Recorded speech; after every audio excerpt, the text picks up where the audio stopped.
Hey guys, I am back with a new video today. In today's video, I'm going to be talking about Genshin Impact. Now, I have clocked in 100 plus hours on this game, which I never thought I would ever do again in a game like this. And this game came out a little over a week ago, so it's been a lot of hours every day grinding this game. Now, when this game first announced, I knew this game would be super hype and I was excited for it, but I didn't do too much research about the game. Neither did I play any of the early accesses or the early access in the Chinese version, even though my friends did. So I came into this game knowing absolutely minimal about this game. So when I started it for fun, just to play here and there, make some content on it, but I slowly got sucked into this amazing world that this game has to offer. When you first start the game looks really simple and really easy. Your character have 2 skills, 3 with your normal attack, and you think it's going to be a super simple, just fun RPG game. But the more you get into the game, you start realizing that this game actually has so much content to offer, and sometimes you might feel overwhelmed by all the content it actually has to offer.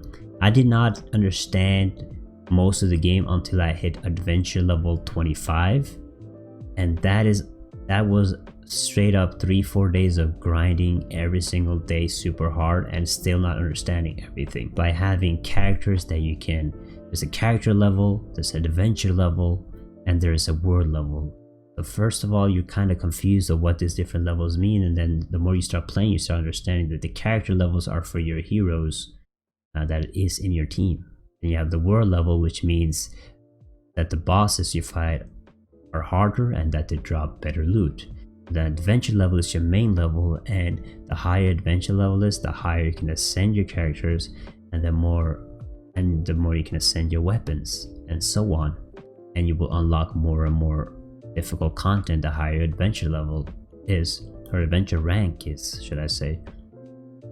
So by playing this game, I started exploring this amazing world. This world is so big, it has so many hidden secrets, there's so much explorations to do, through quests, to finding chests, to finding polices, and basically finding all the teleports and all the domains. So the world is incredible, it is massive, and I had so much fun exploring. Like, I have, after 100 hours spent, I have collected almost all the chests in Mondstadt. Over 400 chests, finished the achievement.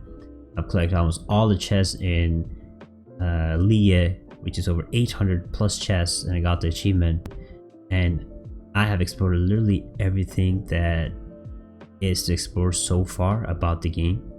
What I can say is that this game is incredible when it comes to its puzzle, when it comes to finding all the secrets, when it comes to the storyline. I've never wanted to follow storylines, you just skip through it, but this game actually had a really engaging storyline, and there was always clues in the storylines that will lead to a side quest, and then the side quest will lead to more clues, will lead to more rewards and hidden secrets everywhere.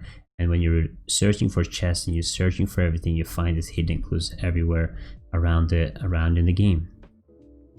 Now, when it comes to Wish, now it is a gacha game, so my first thinking was that this was going to be super pay to win and super RNG, and it's just going to be really unfun if you don't spend money.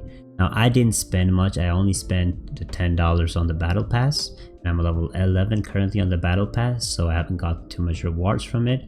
But I have rolled a lot on the Wish on the banners to try to get a character or a weapon. Till this day, after playing 100 plus hours, I have not received a single 5-star character or a weapon. Now, this hasn't demotivated me at all for playing this game, because the characters that you have are enough to make an incredible team and be able to level them up, because it's not all about the 5-star heroes. It's all about how you build your team and enjoy playing that character and what the character can do for you. All of the characters have different strengths and different weaknesses. Some characters might be better at exploration, while some characters would be better at being a full DPS. Some characters would be better combining with other characters, and some characters, just like are better at healing than instead of dealing damage. So it's all about the combination of the team you make and how well the team turns out. As my team, I have been able to do every single content, even though not playing any 5-star characters or weapons. And I still have a lot of improvements I can make on the team, and some characters I would like to replace in the future. But with my team, I can do a lot of difficult content and challenge Spiral Abyss, and hopefully finish floor 8 by the end of the 2 weeks before you get the reward. Now, Spiral Abyss is the hardest content, and there's a lot of different content in this game. You have to put in the effort to learn the different combinations that you can use with your characters, what the different elements can do and how you can combine them, and how you can defeat the different enemies that you fight. Now, the game has a wide range of enemies that you encounter in the wild, in domains, or in Spiral Abyss. And all of these enemies have different strengths and weaknesses, and learning these strengths and weaknesses becomes really essential if you're going to be challenging the harder content. You need to understand what they can do, how you can weaken them, and what characters you have to use.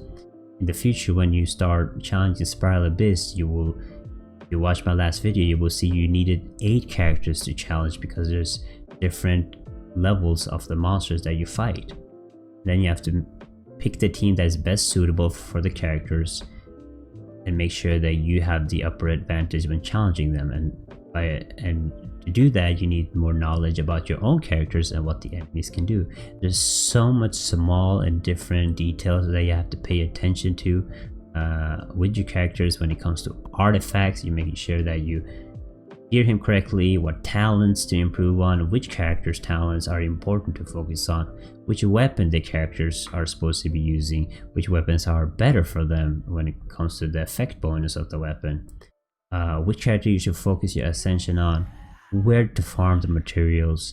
And there is overall so much different things that you can do. I don't think the game has really started until you hit level 35, because that is when you finally get a break from the story quest and the exploration. You can finally focus on your team and learn what to improve. So that is what I'm going to do now, and going forward with the game is I'm going to find out which teams I want.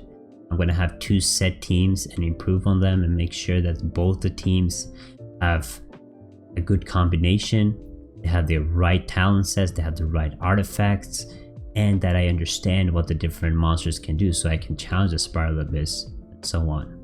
In the future, this game is getting an update really soon, and there will be a new map, a new story to explore, more ascension to come, and the best thing of everything is they're gonna have an 8-man dungeon domain co-op feature, which I am super excited for. I hope it's really challenging and really fun to do, and that is great news in my opinion for this game.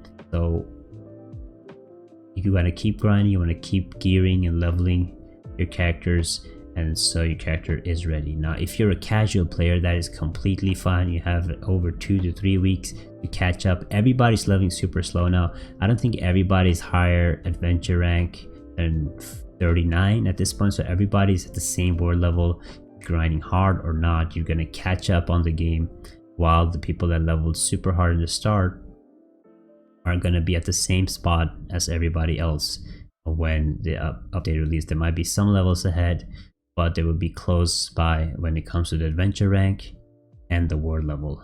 So this game is phenomenal. I love because I heard it's going to be a mobile game. I was really scared that it might have auto combat or auto gameplay and auto questing, and I was really scared of how the game will turn out to be. But when it finally came out, you see that it's so grindy and so fun. There's no auto combat and nothing. You can fully enjoy the game to its extent and do so much stuff, and there's so much exploration.